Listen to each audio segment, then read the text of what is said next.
बिस्मिल्लाहिर्रहमानिर्रहीम। अच्छा, बैंकिंग भी हो गया हमारे पास, ठीक है। नेक्स्ट हम आते हैं कंपनी मेन्यू में।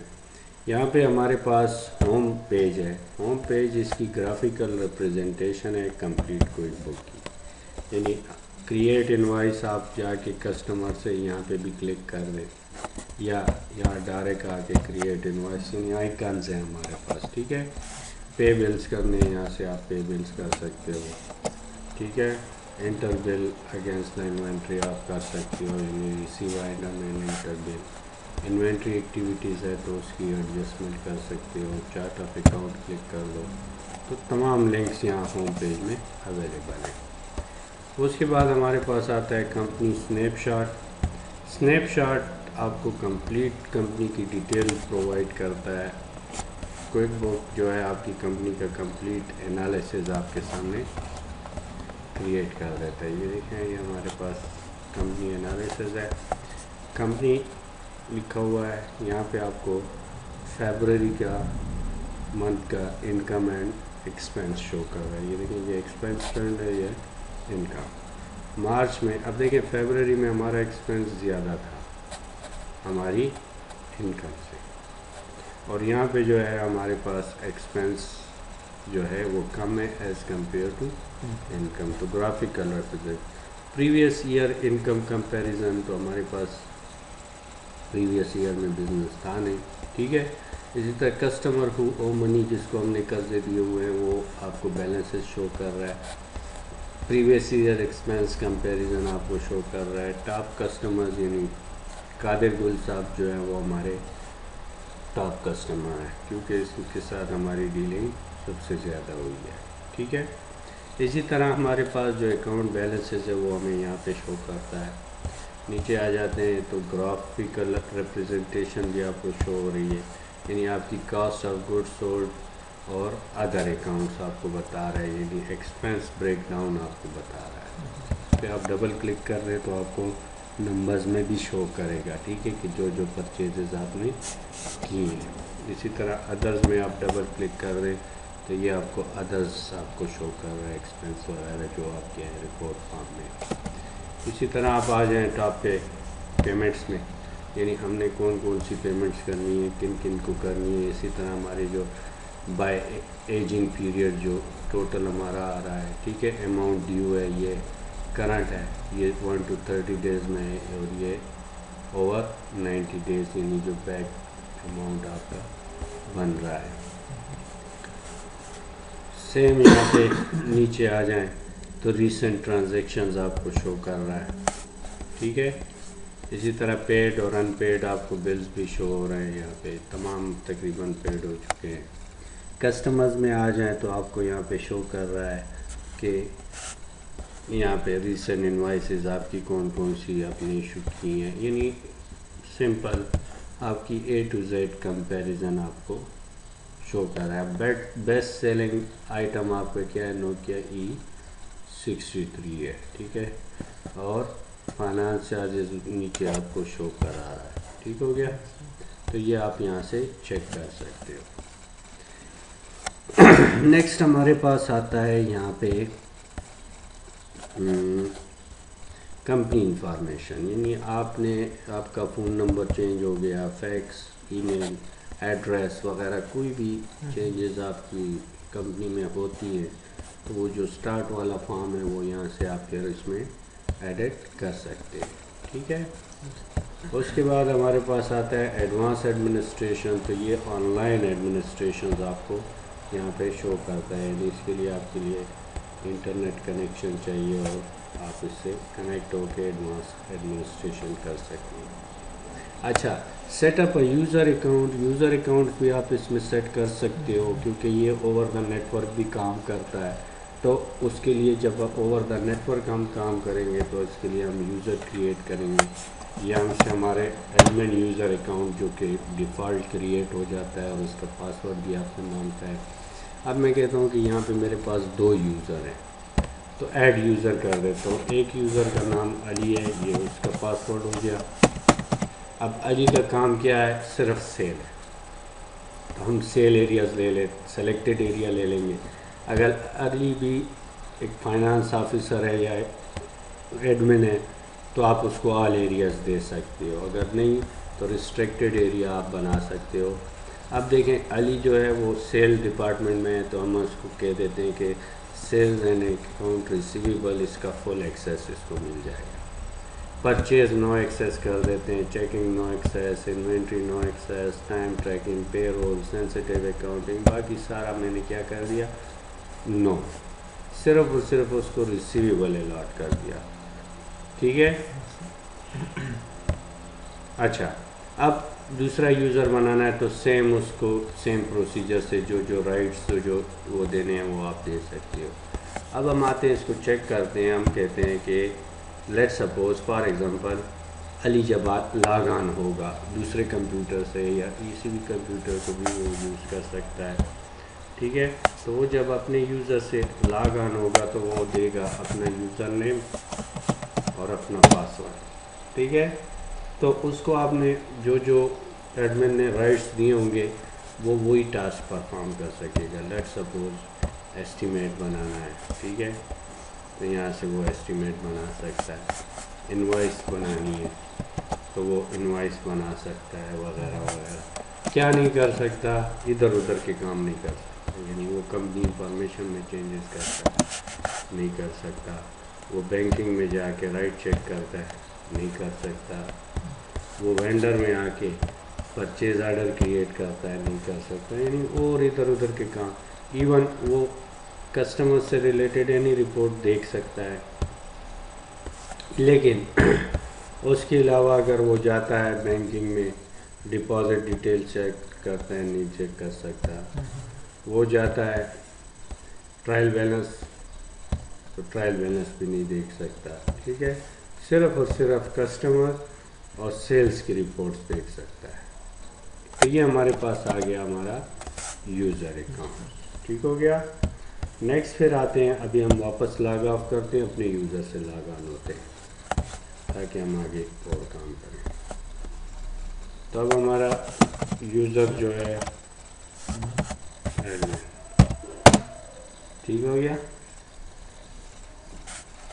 अभी देखें एडमिन से आए तो यहाँ पे आप एडमिन कुछ भी कर सकते हैं।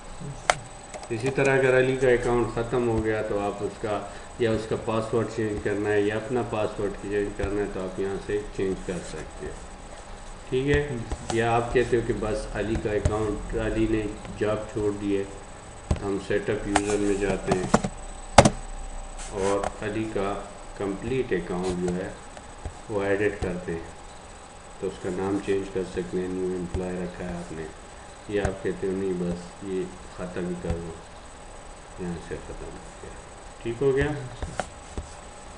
नेक्स्ट फिर हमारे पास आता है कस्टमर क्रेडिट कार्ड प्रोटेक्शन। ठीक है, हम क्रेडिट कार्ड की एंट्रीज जब करेंगे तो इसको इनेबल रखेंगे। यहाँ पे हमारे पास चैलेंजिंग क्वेश्चन या सीक्रेट क्वेश्चन पूछेगा, तो आप कोई एक ऑप्शन सेलेक्ट करके उसका कोई आंसर आप यहाँ पे लिख दें। तो जब आप क्रेडिट कार्ड की ट्रांजैक्शन करेंगे तो ये आपसे पूछेगा, तो कोई और आपका क्रेडिट कार्ड या कस्टमर का क्रेडिट कार्ड मिसयूज़ नहीं कर सकता। ठीक है, तो उसकी प्रोटेक्शन के लिए इन्होंने सिक्योरिटी रखी है। दूसरा हमारे पास आता है प्लानिंग एंड बजट। अब बजट क्या है, हम डिफरेंट अकाउंट्स के लिए डिफरेंट बजट सेट कर सकते हैं। यानी 2011-12 ईयर के लिए मैं बजट सेट करता हूँ। ठीक है, एडिशनल क्राइटेरिया नहीं है, बस सिर्फ बजट क्रिएट करना है। तो अब देखें यहाँ पे आपके जितने अकाउंट्स हैं, यानी मैं कहता हूँ कि मैंने advertising and promotion every month करनी है और हर महीने 1,20,000 सिर्फ मैं एडवर्टाइजमेंट पे लगाऊंगा।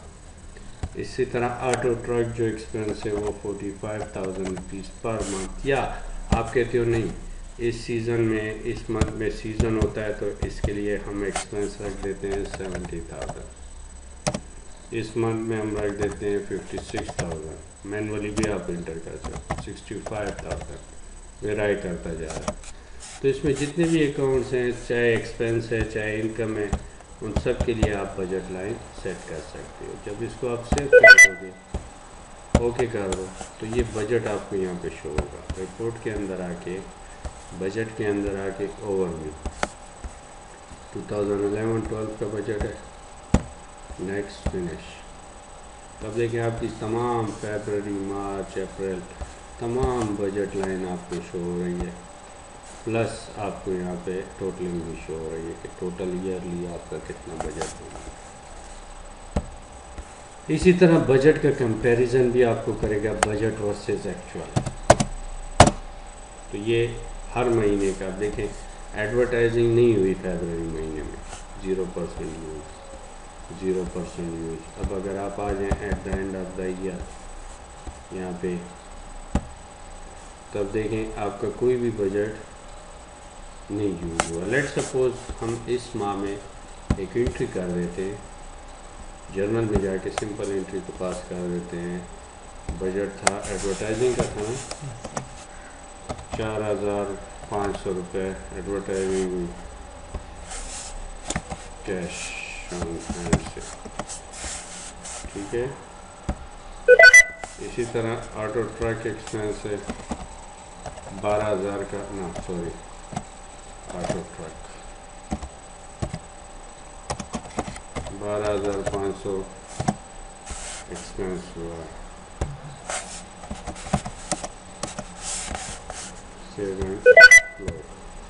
तो आके रिफ्रेश कर दें, ठीक है। अच्छा ये बजट 2011-12 का है, तो यहाँ पे देख लें, तो हम क्लोज कर देते हैं, इसको भी क्लोज कर देते हैं। चेक करते हैं कि कंपेयर कराते हैं, बजट में आते हैं वर्सेस एक्चुअल।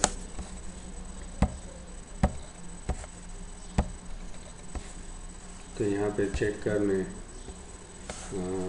मार्च का मंथ है ना, मार्च नहीं, एंट्री हमने कौन से मंथ में की है, 11-12 का है ना, तो ये तो हम फिर एंड में देखेंगे ना। दिसंबर जनवरी फरवरी, अच्छा फरवरी तक है हमारा फिजिकल ईयर ही, फरवरी तक है। अच्छा बहरहाल इधर एक और रिपोर्ट में भी आपको शो करा देता है profit and loss by budget, ठीक है। तो यहाँ पे भी आपको नहीं शो कर रहा, ये क्यों? हमारी कंपनी का फिजिकल ईयर क्या है?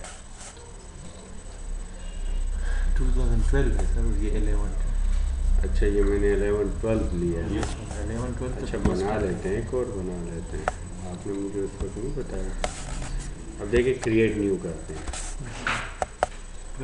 12-13 आएगा ना, 12-13 ले आए। अब देखिए दूसरी बजट लाइन क्रिएट हो गई है। अब ये ईयर और 12 और 13, अच्छा कौन कौन सा था? एडवर्टाइजिंग था 12,450, ठीक है, ठीक हो गया। 54,500,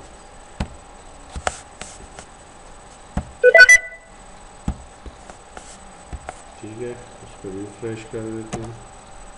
अच्छा ये तो आपका ओल्ड वाला है। अब जब हम रिपोर्ट चेक करेंगे तो बजट वर्सेस एक्चुअल 12-13 ले लेंगे, तो यहाँ पे आ जाए, देखिए ये एवरी मंथ का हम एंड में चेक करते हैं। तो अभी देखें एडवर्टाइजिंग तो इस मंथ में ज़्यादा हुई है ना, जी सर, हमने तो बार बार एडवर्टाइजिंग यूज़ किया है।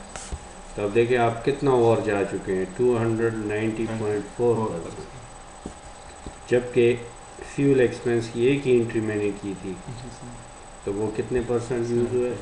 17.5%। यहाँ से आपको एक्चुअल भी बता देगा, यानी प्रॉफिट एंड लॉस आप चेक कर लो। तो ये देखें टोटल एडवर्टाइजिंग का बजट था 12,450, एक्चुअल कितना हुआ है? 29,500, मतलब हम ओवर बजट में जा रहे हैं, ठीक है। इसी तरह हमारे पास 12,500 ऑटो एक्सपेंस हुआ है, जबकि बजट हमारे पास कितना था? इतना। फरवरी से मार्च तक कितना खर्चा हुआ है? इतना। ईयर टू डेट तक कितना बजट